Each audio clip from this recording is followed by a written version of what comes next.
Crime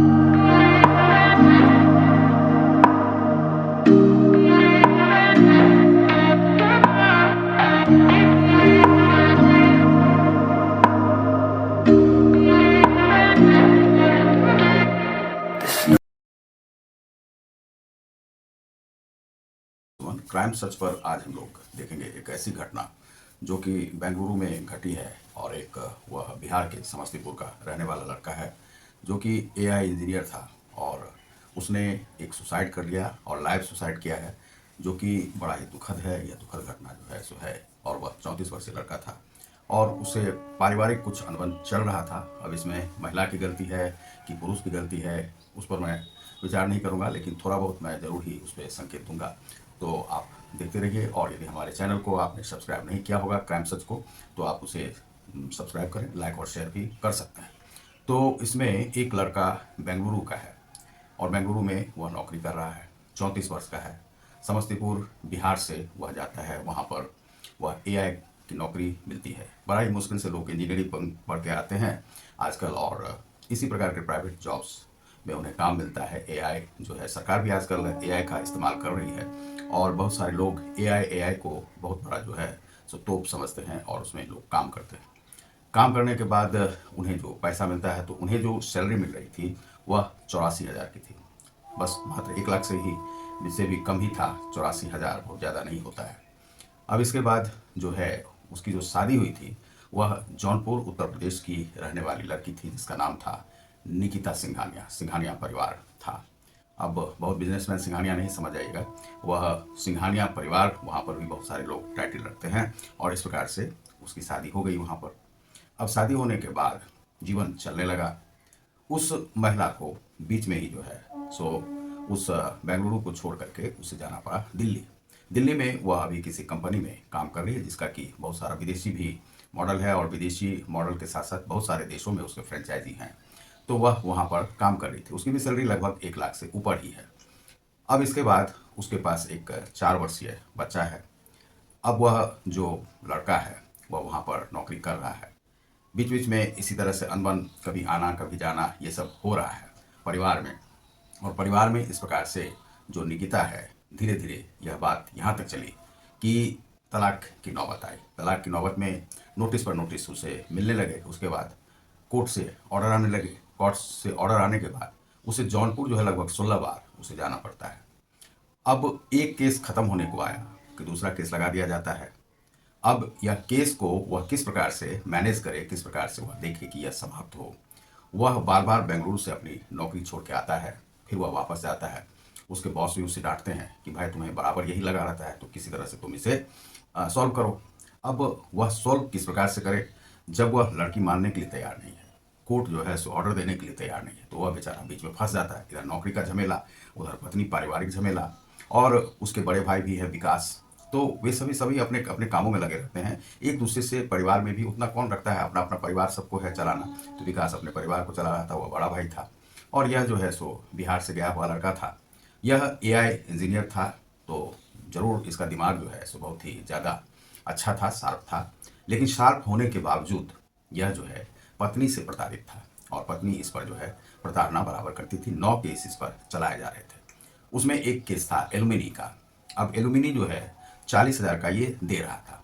वह alumni पाकर, अपनी नौकरी तो है ही उसकी और उस नौकरी से उसे सैलरी मिल रही थी निकिता को, और वह अपने बच्चे को पाल नहीं पा रही थी अपनी सैलरी से। और वह बता रही थी सरकार में, अब यह पता नहीं एलुमिनी का क्या झमेला है।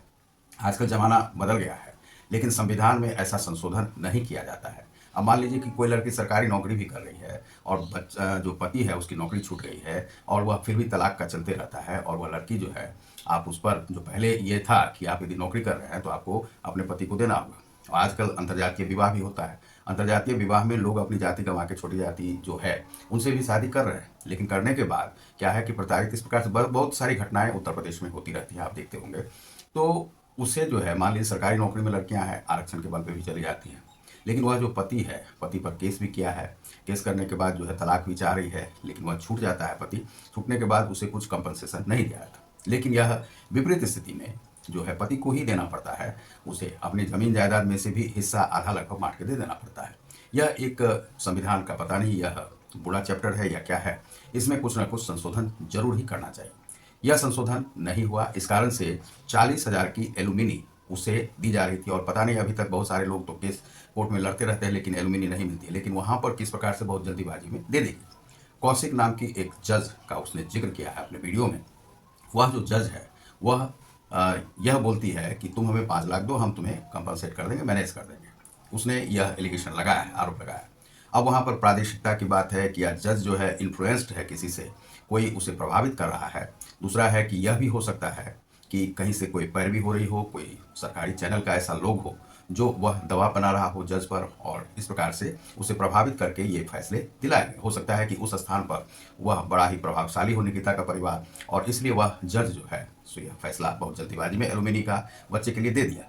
अब बच्चे को वह पैसा जा रहा है। यह जो है 84,000 का वेतन है, अब इसके पास 44,000 बचता है। 44,000 में 25-30,000 के आसपास तो वहाँ पर किराया ही बेंगलोर में होगा, बहुत ही महंगा शहर है। और महंगे शहर में बहुत सारे लोग बिहार के जो पढ़ने वाले लोग हैं वह वहीं पे जाके बस रहे हैं, इलेक्ट्रॉनिक सिटी के नाम पर वह है। अब वहाँ पर खर्चा कितना होगा, परिवार को वह भेज नहीं पा रहा, अपने माता पिता को नहीं देख पा रहा है, वह पैसे उसे दे रहा है। अब वह जो लड़की कमा रही है उसमें से इसे कुछ एक छदाम नहीं मिल रहा है। अब यह 9 केस भी इस पर चल रहा है। अब ये 9 केस देखने जाए कि क्या करे, यहाँ नौकरी संभाले कि अपने परिवार को संभाले, क्या संभाले। बच्चे के लिए वह कहा जा रहा है कि उसे 4 साल से मिलने नहीं दिया गया है। इस प्रकार की घटनाएं पता नहीं स्त्रियां क्यों करती है। यह नारी का सशक्तिकरण है या उसका जो है विमुक्तिकरण है, क्या है ये पता नहीं चलता है। तो ये जो है सामाजिक जो घटनाएं हैं, इसके बाद वह लड़का परेशान होकर के वह जो है अपना आत्महत्या कर लेता है। लेकिन आत्महत्या किसी भी चीज़ का सॉल्यूशन नहीं होता है। सॉल्यूशन इसलिए नहीं होता है क्योंकि उससे आप जीवन से विमुख हो जाते हैं। आपकी जो बातें हैं, जो जिम्मेदारियां हैं, उससे आप विमुक्त तो हो जाते हैं लेकिन अपना जीवन भी खो देते हैं। यहाँ पर जीवन में जो है वह संघर्ष आवश्यक है।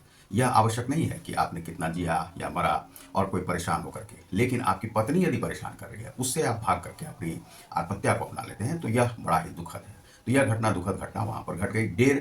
90 मिनट का उसने जो है सो वीडियो बनाया, 24 पेज का इस पर लिखा है और उसने जो लिखा है वह बड़ा ही ध्यान देने योग्य है। उसने लिखा कि हमारे मरने के बाद जो कोर्ट का जो जज है वह फैसला यदि उस निकिता के फेवर में आता है तो उसके जो वह हैं अस्थि कलश, उस अस्थि कलश से अस्थि का जो प्रवाह है नदी में ना करके किसी कोर्ट के बाहर ही किसी नाले में कर दिया जाए, क्योंकि वह सही से जीवन नहीं जी पाया।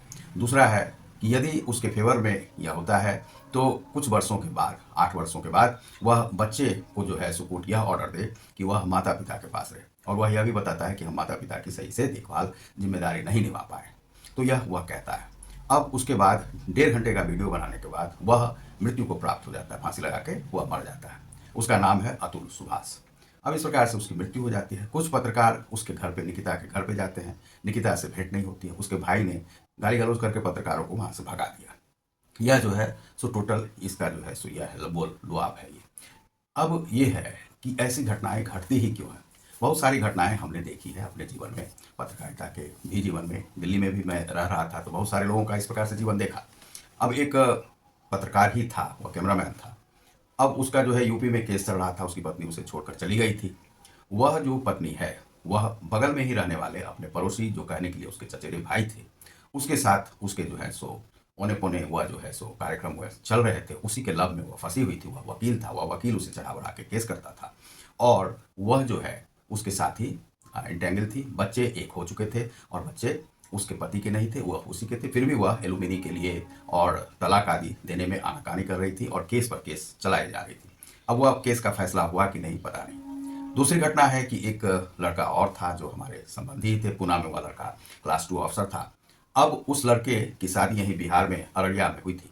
अब वह जो लड़की है, वह लड़की जो बराबर गाली गलौज करती थी, अपने अररिया में ही रहना चाह रही थी, एक छोटी सी नौकरी कोई मिली हुई थी वह करना चाह रही थी। तो एक बार उसके ससुर जी आ रहे थे तो देखा कि उसके साले ने उसे कुर्सी पे दबोच रखा है और वह जो पत्नी है वह चप्पल उठाए उसके ऊपर जो है सो खड़ी है कि भाई तुम हमें जाने दो, नहीं तो हम चप्पल से मारेंगे। और पीछे से उसके ससुर जी पहुंचते हैं तो वह यह स्थिति देख करके बहुत घबरा जाते हैं कि हमारे बेटे की क्या स्थिति है। इस प्रकार से वह नाराज होते हैं। उसके बाद वह जाने देते हैं, वह चली जाती है। फिर वहां से वह कभी आती नहीं।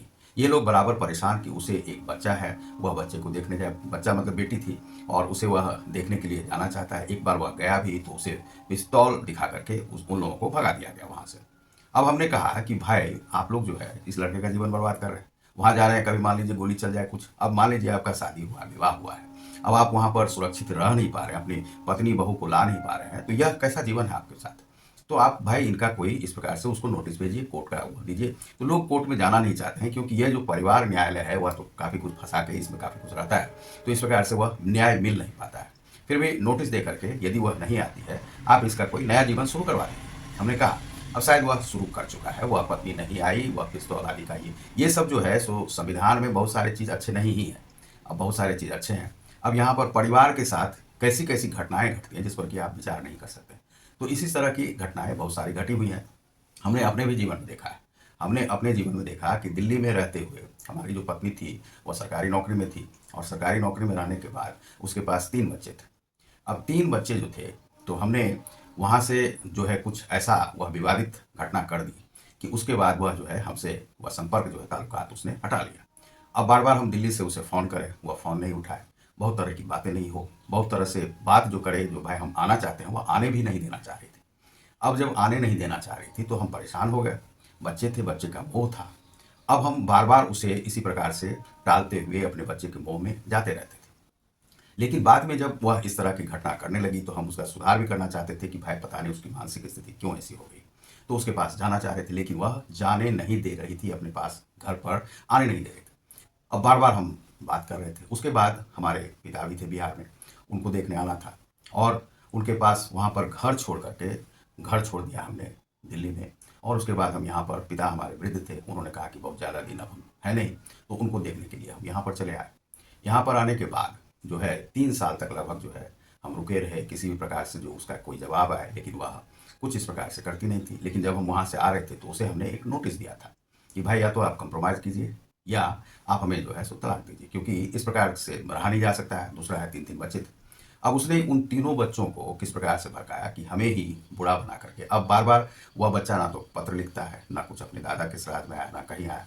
हम 2-2 3-3 बार उन लोगों से कंप्रोमाइज़ करने के लिए गए भी, लेकिन उन लोगों ने दरवाज़ा नहीं खोला। और किसी प्रकार से अब यहाँ से मान लीजिए मध्य प्रदेश हम जा रहे हैं, मध्य प्रदेश में उस जगह पे जाते हैं, बिहार से काफ़ी दूर पड़ता है, लगभग जो है 1500 किलोमीटर के आसपास पड़ जाता है। बार बार जाना आना संभव नहीं था। इधर हम बीमारी से भी जूझ रहे थे, डायबिटीज़ का प्रॉब्लम था, और हम हमेशा लगभग कुछ ना कुछ तबीयत खराब हो जाती, रास्ते में और डर लगा रहता। फिर भी हम जो है सो उस डर को भगाते हुए भी उस स्थान पर जाते रहे। आज की यह स्थिति है कि उन बच्चों से हमारा कोई संपर्क नहीं है, हम उन लोगों से बात नहीं कर पाते हैं, डरते रहते हैं इस प्रकार से।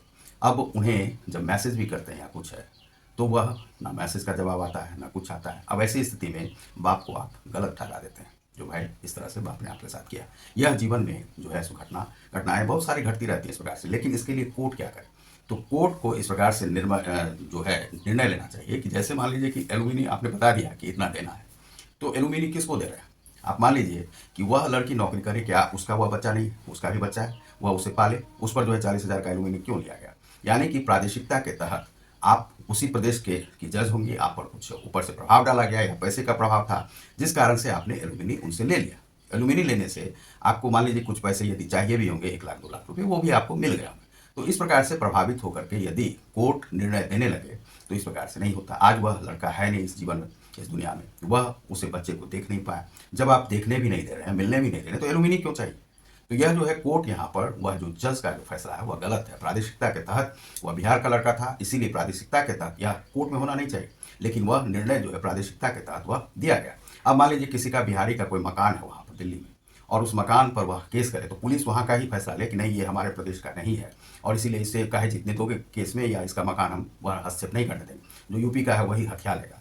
तो इस प्रकार से क्या है कि कोर्ट में या पुलिस जो इस प्रकार का निर्णय लेने लगे तो यह निर्णय गलत होता है।